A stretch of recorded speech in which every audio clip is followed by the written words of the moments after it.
সন্তান দুনিয়াতে আসার পরে প্রথমেই তাকে আল্লাহর কাছে কি করে দেওয়া, সমর্পণ করে দেওয়া, সুপর্দ করে দেওয়া, যে আল্লাহ এই যে আসলো, এই যে আপনার বান্দা দুনিয়াতে আসছে, কঠিন চ্যালেঞ্জ তার সামনে, কঠিন চ্যালেঞ্জ। যে পৃথিবী, বিশেষ করে আজকে যে সমাজ ব্যবস্থা, যে পরিবেশ, এই সবগুলোকে ডিঙ্গিয়ে জান্নাতে যাওয়া খুব সহজ কাজ নয় আল্লাহ, বড় কঠিন।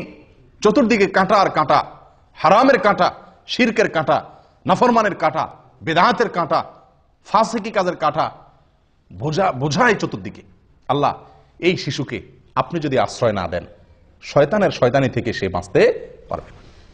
একজন দায়িত্বশীল অভিভাবকের এই জন্য দ্বিতীয় করণীয় হলো এই দোয়াটি পাঠ করা, শয়তানের আশ্রয় থেকে প্রার্থনা করে। মারিয়ামের মা যেরকম দোয়া করছেন সেরকম দোয়া করা, নিজের ভাষায় করা যেতে পারে।